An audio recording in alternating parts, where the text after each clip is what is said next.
Hello everyone, welcome to NEET all in one. तो last lecture में हम लोगों ने पढ़ लिया था कि इंट्रोडक्शन ऑफ नॉमेनक्लेचर, वहाँ पे फिनिश कर लिया था हमने लास्ट लेक्चर में। इस लेक्चर से हम लोग मेन टॉपिक स्टार्ट करेंगे, that is nomenclature of organic compound. एक ऑर्गेनिक कंपाउंड का नॉमेनक्लेचर करते कैसे हैं और एक ऑर्गेनिक कंपाउंड की नेमिंग कैसे करते हैं वो अब हम पढ़ना शुरू करेंगे। तो that is a very important topic for NEET and JEE Mains. तो नॉमेनक्लेचर ऑफ ऑर्गेनिक कंपाउंड में बेसिकली बहुत सारे सिस्टम्स होते हैं। बेसिकली 3 सिस्टम होते हैं जिसके अकॉर्डिंग हम एक ऑर्गेनिक कंपाउंड का नॉमेनक्लेचर करते हैं, और उन सिस्टम का अपने अलग अलग रूल्स एंड रेगुलेशंस होते हैं। उन रूल्स के अकॉर्डिंग हमें एक ऑर्गेनिक कंपाउंड का नाम देना होता है या उसकी नेमिंग करनी होती है। तो नॉमेनक्लेचर ऑफ ऑर्गेनिक कंपाउंड में हमारे पास 3 जो है वो सिस्टम्स आते हैं। 3 सिस्टम्स आर देयर। और वो सिस्टम कौन सा है? फर्स्ट जो है हमारे पास वो है common name system. First is your common name system. Second is your derived name system and third is your IUPAC। So exam point of view से देखें तो IUPAC जो है वो हमारा सबसे इम्पॉर्टेंट टॉपिक है, सबसे इम्पॉर्टेंट सिस्टम है एक ऑर्गेनिक कंपाउंड के नॉमेनक्लेचर में। और डिराइव्ड नेमिंग और कॉमन नेमिंग सिस्टम है जो इतने ज़्यादा यूज़ नहीं होते हैं, फिर भी हमें इनके बारे में थोड़ी नॉलेज होनी चाहिए अगर क्वेश्चन आ जाए तो सबसे पहले हम यहाँ पे पढ़ने वाले हैं इन तीनों सिस्टम में से कॉमन नेम सिस्टम।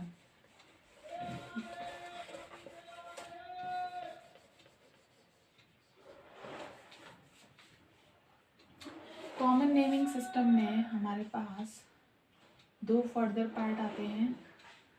2 टाइप की स्पीशीज़ होती हैं जो कि कॉमन नेम सिस्टम में हम 2 टाइप की स्पीशीज़ का नाम देना सीखते हैं या नेमिंग करते हैं। First is your hydrocarbon and then hydrocarbon derivatives. First is your hydrocarbon then hydrocarbon derivatives. तो इनका नाम देना हम सीखते हैं। हाइड्रोकार्बन्स में आपके आ जाते हैं एल्केन, एल्कीन एंड एल्काइन। ये तीनों आ जाते हैं एल्केन, एल्कीन, एल्काइन आपके हाइड्रोकार्बन्स में।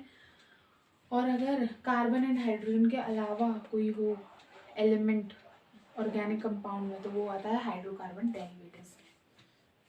तो सबसे पहले हम देखेंगे हाइड्रोकार्बन्स की नेमिंग करना। हाइड्रोकार्बन की नेमिंग करना by common name system.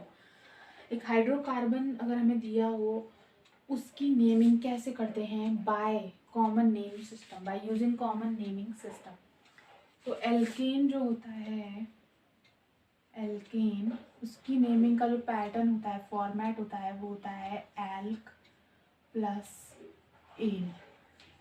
This is the format, alk plus ane. Alk यहाँ पे किसको रिप्रेजेंट करता है? Your number of carbon. एक ऑर्गेनिक कंपाउंड में कितने नंबर ऑफ कार्बन है वो आपके एल्क को रिप्रेजेंट करेगा। जैसे कि अगर 1 कार्बन है तो आपका मिथ आ जाएगा, 2 कार्बन्स हैं तो आपका ईथ आ जाएगा, 3 कार्बन्स हैं तो आपका प्रॉप आ जाएगा, एंड सो ऑन। इस तरीके से हम यूज़ करते हैं। जैसे कि आपका ब्यूट आ जाता है, फिर आपका पेंट आ जाता है। इनके बारे में आपको पता होगा, मोस्टली स्टूडेंट्स को पता होता है।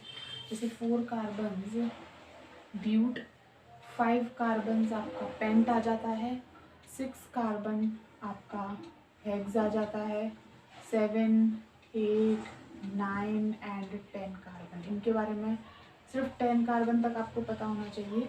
7 कार्बन का जो होता है वो हेप्ट होता है, hept, then oct, then we use non, then 9 carbon के लिए non, and then we use deck.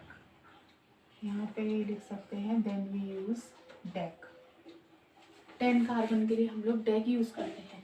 Meth eth prop but pent hex hept oct non dec. तो 1 to 10 कार्बन के लिए ये एल्क की जगह पे आप लिख सकते हैं, एल्क की जगह पे, एंड देन एन कर देंगे तो वो एल्केन का हम नेमिंग हो जाएगा। अगर अब इसमें एक नया पॉइंट आता है,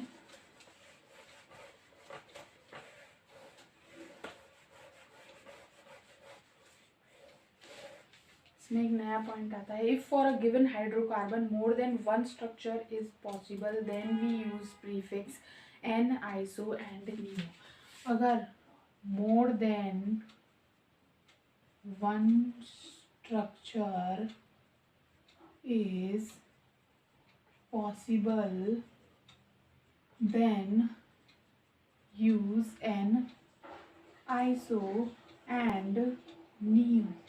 देन हम ये 3 प्रीफिक्स यूज करते हैं। अगर किसी भी ऑर्गेनिक कंपाउंड के एक से ज़्यादा स्ट्रक्चर पॉसिबल हैं तो हम उन्हें डिफ्रेंशिएट करने के लिए, उन्हें अलग अलग दिखाने के लिए एन आइसो एंड नीओ का यूज़ करते हैं। इसके बेसिस पे हम लोग कुछ क्वेश्चन भी करेंगे जिनसे आपको समझ में आएगा कि एन आइसो एंड नीओ हम कब यूज़ करते हैं। वैसे आप देख लें कि जो फर्स्ट पॉइंट है हमारे पास, एन कब यूज़ करते हैं। एक ऐसा कंपाउंड जब अनब्रांच्ड हो, अनब्रांच्ड हाइड्रोकार्बन, अनब्रांच्ड हाइड्रोकार्बन हो, ऐसा कोई हाइड्रोकार्बन कंपाउंड हो जिसमें कोई ब्रांच ना हो, तो हम एन उसके लिए सिंपली लगाएंगे, एन लिख सकते हैं या कुछ नहीं लिखेंगे तो वो एन ही होगा। आइसो कब यूज़ करेंगे, आइसो जब यूज़ करेंगे for structure having a particular unit and no other branching. और वो पर्टिकुलर यूनिट क्या होगी, CH3 CH CH3 and then R। ये वो पर्टिकुलर यूनिट है, ये वो पर्टिकुलर यूनिट है। अगर ये यूनिट आपको किसी भी कंपाउंड में दिख जाए या फिर किसी भी ऑर्गेनिक कंपाउंड में आपको दिख जाए और इसके अलावा, इस ब्रांचिंग के अलावा कोई ब्रांचिंग ना हो पूरे ऑर्गेनिक कंपाउंड में, तो वहाँ हम आइसो यूज़ कर सकते हैं। एंड नो अदर ब्रांचिंग, तो हम ये यूज़ कर सकते हैं। थर्ड पॉइंट आता है हमारे पास neo. Neo is CH3 C CH3 CH3 and then R। ये यूनिट अगर आपको दिख जाए, and then same and no other branching, कोई अदर ब्रांचिंग ना हो और ये पर्टिकुलर यूनिट प्रेजेंट हो। इसमें यूनिट क्या थी, सेकंड लास्ट कार्बन पे CH3। इसमें यूनिट को कैसे बोलेंगे, सेकंड लास्ट कार्बन पे 2 CH3, सेकंड लास्ट कार्बन पे 1 CH3 then it will be iso, second last carbon पे 2 CH3 then it will be neo, और कोई ब्रांचिंग प्रेजेंट ना हो, तो ये है एन आइसो एंड नीओ। ये हमारे पास कुछ क्वेश्चन हुए। अब हमारे पास जो इस लेक्चर का जो लास्ट पॉइंट आता है डिस्कस करने के लिए, वो है एल्कीन। एल्कीन के बारे में डिस्कस करेंगे कि एल्कीन का नेमिंग कैसे करते हैं। तो हमारे पास जो नेक्स्ट पॉइंट आता है वो आता है एल्कीन।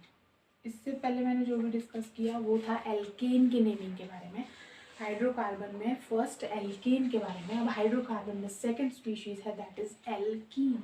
एल्कीन का नॉमेनक्लेचर कैसे करेंगे, एल्कीन का नॉमेनक्लेचर करेंगे एल्क प्लस आइलीन, एल्क प्लस आइलीन, इस तरीके से हमें नॉमेनक्लेचर करना है। अगेन एल्क मतलब नंबर ऑफ कार्बन, जैसे कि meth eth prop but paint, वो जो मैंने आपको यहाँ पे लिखवाया था वही सेम एल्क की जगह पे, और आइलीन जोड़ते जाएंगे तो वो एल्कीन का नॉमेनक्लेचर हो जाएगा बाय कॉमन नेमिंग सिस्टम।